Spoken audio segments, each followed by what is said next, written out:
Dear students, मैं doctor Alka Pareek, associate professor home science. आज की कक्षा में हम अध्ययन करेंगे कि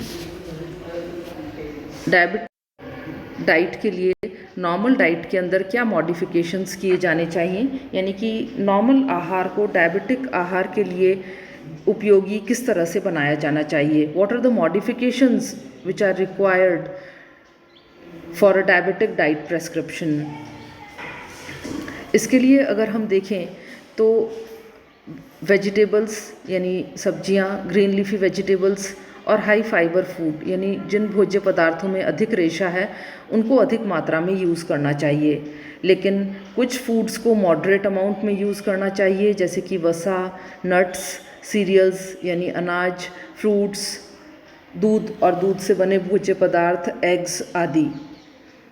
और कुछ फूड्स ऐसे होते हैं जिन्हें कि डायबिटिक डाइट प्रेस्क्रिप्शन के लिए अवॉइडेड माना जाता है या जिन्हें कि अवॉइड करना चाहिए। इस तरह के फूड्स होते हैं शुगर, स्वीट्स, हनी और स्वीटेंड ड्रिंक्स, क्योंकि ये सभी ब्लड के ग्लूकोज के लेवल को तेज़ी से बढ़ा देते हैं। जैसा पिछली कक्षा में हमने अध्ययन किया था कि इनका ग्लाइसेमिक इंडेक्स काफ़ी हाई होता है, तो इसलिए इन फूड्स को अवॉइड करना चाहिए। इस आधार पर ये देखा जाता है कि डायबिटिक डाइट के लिए परमिसिबल फूड्स होते हैं ग्रीन लीफी वेजिटेबल्स, इसके अलावा seasonal vegetables, soups, dairy products और कुछ फ्रूट्स। इसके अलावा सभी दालें छिलका युक्त। नॉन परमिसिबल फूड्स के अंतर्गत आ जाते हैं sugar, jaggery, honey, potato, beetroot, sweet potatoes, fried और canned foods, processed foods, soft drinks, ice creams, fruit juices etcetera. अब हम अध्ययन करेंगे कि मधुमेह की अवस्था में आहार नियोजन करते समय किन बातों पर ध्यान देना चाहिए। सबसे पहला, अनाज में चावल और मक्के का प्रयोग नहीं करना चाहिए। गेहूं और चना जौ मिलाकर उसकी रोटी का उपयोग करना चाहिए। मिश्रित आटे की रोटी मधुमेह में लाभ पहुंचाती है। दूसरा, मिठाइयाँ पूर्णतः वर्जित समझी जानी चाहिए और वे सभी फ्रूट्स जिनमें कार्बोहाइड्रेट की अधिकता है उन्हें भी वर्जित माना जाना चाहिए, जैसे कि बनाना, ग्रेप्स। लेकिन आंवला, नींबू, संतरा, खरबूज, जामुन, नाशपाती और अमरूद का प्रयोग किया जा सकता है। इन सभी फलों के अंदर रेशे की मात्रा अधिक होती है और ग्लूकोज की मात्रा कम होती है। लेकिन शक्कर, गुड़, शहद, खजूर ये बिल्कुल नहीं दिया जाना चाहिए। बिना शक्कर की चाय देनी चाहिए। भोजन में विविधता होनी चाहिए और इसके अलावा सैलड का यूज़ अधिक से अधिक किया जाना चाहिए।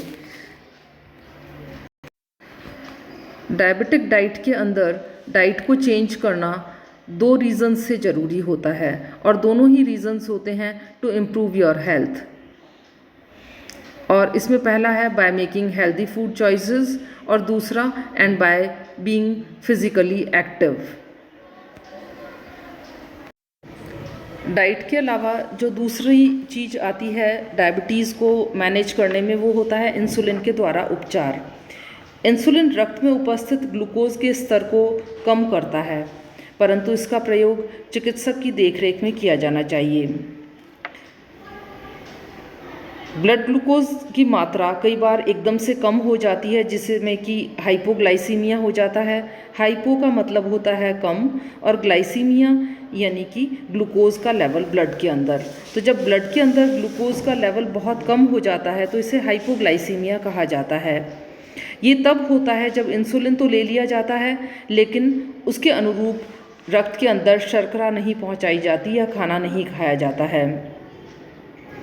एक सामान्य प्रौढ़ व्यक्ति में लगभग 40 यूनिट इंसुलिन प्रतिदिन आइलेट्स ऑफ लैंगरहैंस की बीटा सेल्स के द्वारा स्रावित होता है, जो रक्त के शर्करा को सामान्य बनाए रखता है। परंतु मधुमेह के रोगी में इसका सीक्रेशन अत्यंत कम हो जाता है और यह रोग इंसुलिन की कितनी आवश्यकता है इसको मालूम करके और एडिशनल इंसुलिन इसके अंदर दिया जाता है। बाजार में मुख्यतः 2 तरह के इंसुलिन मिलते हैं।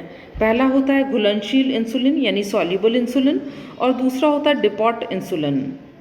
सॉल्युबल इंसुलिन एक स्वच्छ तरल के रूप में रहता है और यह अधिक प्रभावी भी रहता है, परंतु इसका प्रभाव थोड़ी अवधि में 6 घंटे के लिए ही होता है। 6 घंटे के बाद इसकी पुनः आवश्यकता होती है। मधुमेह के नए रोगियों के लिए जिनमें कीटोन बॉडीज़ अधिक बनते हैं, आकस्मिक स्थिति के अंदर यह इंसुलिन ज़्यादा लाभदायक होता है। और वे रोगी जिनका कि आहार के ऊपर नियंत्रण रखना जिनके लिए संभव नहीं है, उनके लिए भी सॉल्युबल इंसुलिन या घुलनशील इंसुलिन इम्पॉर्टेंट होता है। दूसरा होता है डिपॉट इंसुलिन। यह इंसुलिन धुंधला या दूध की तरह दिखाई देता है। यह घुलनशील इंसुलिन से ज़्यादा लाभकारी और उपयोगी होता है, क्योंकि इसका एक ही इंजेक्शन देने से पूरे दिन का, या हम यूँ कहें कि 10 से 12 घंटे तक का रक्त में ग्लूकोज का स्तर सामान्य बना रहता है। इसके अलावा मार्केट में दूसरे इंसुलिन भी उपलब्ध होते हैं, जैसे globin insulin, isophane, protamine zinc insulin, insulin zinc suspension, ये सब भी मार्केट के अंदर अवेलेबल होते हैं। तो डॉक्टर की राय के द्वारा ही प्रॉपर इंसुलिन लिया जाना चाहिए और इसे भी मॉनिटर करते रहना चाहिए कि ब्लड का ग्लूकोज लेवल कितना हुआ। कई बार क्या होता है कि इंसुलिन की ओवरडोज ले ली जाती है और इसके कारण कई तरह की जटिलताएं या कॉम्प्लिकेशंस भी देखी जाती हैं, जैसे कि हाइपोग्लाइसीमिया, जो हमने पहले डिस्कस किया, ब्लड के अंदर ग्लूकोज का लेवल कम होना, बार बार भूख लगना, अधिक थकान महसूस होना, बहुत अधिक पसीने निकलना, मानसिक विचलनता, हृदय की धड़कन बढ़ना, डायबिटिक कोमा, डबल इमेजेस दिखना इत्यादि। ये तो था इंसुलिन के बारे में। इसके अलावा दवाइयों के द्वारा भी मधुमेह का उपचार किया जाता है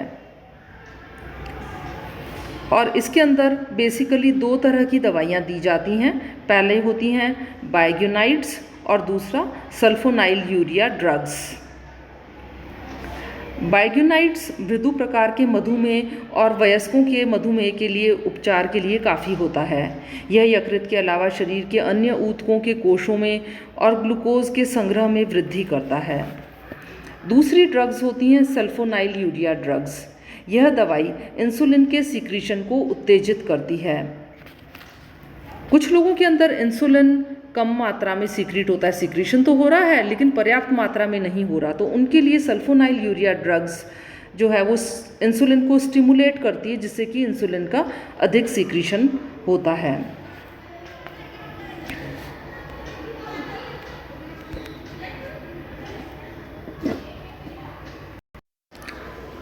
तो बच्चों, डायबिटीज़ के ट्रीटमेंट में हमने पहले पढ़ा कि हम किस तरह से डाइट को मैनेज करें, modification of normal diet for diabetic diet purpose. दूसरा हमने इसके अंदर पढ़ा ड्रग्स के बारे में, जिसमें हमने एक तो मुंह से लेने वाली दवाइयों के बारे में, ओरल हाइपोग्लाइसेमिक ड्रग्स के बारे में अध्ययन किया, और दूसरा इंसुलिन के बारे में पढ़ा। तीसरा इम्पॉर्टेंट डायबिटिक्स के लिए इम्पॉर्टेंट होता है व्यायाम, यानी कि एक्सरसाइज। बम्बई के जसलोक अस्पताल के डॉक्टर HB चंदोलिया इस बात पर जोर देते हैं कि मधुमेह के उपचार के लिए व्यायाम पर ध्यान देना आवश्यक है।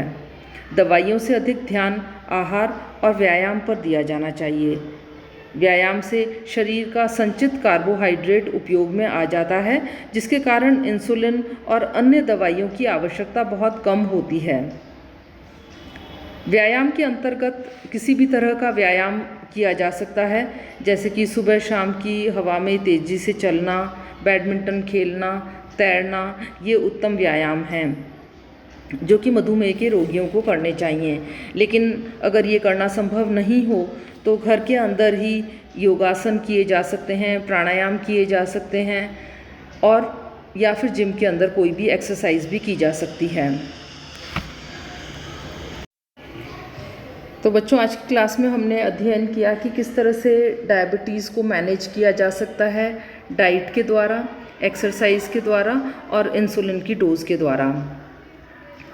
इसके साथ ही डायबिटीज़ का चैप्टर आज ही ख़त्म होता है। पिछली कुछ कक्षाओं में हमने किया, हम उसको भी रिकॉल कर लेते हैं एक बार, कि आपके सिलेबस के अंदर जो डायबिटीज़ में है उसमें बेसिकली आपको अध्ययन करना है कि डायबिटीज़ क्या है, इसकी डेफिनीशन क्या है, ये क्यों हो जाता है, इसके अलावा क्या क्या डायबिटीज़ के लक्षण होते हैं या सिम्टम्स क्या होते हैं, कॉजेज़, ईटियोलॉजी डायबिटीज़ की, और उसके बाद में डायबिटीज़ का प्रिवेंशन, ट्रीटमेंट और modification of diet and exercise किस तरह की जानी चाहिए।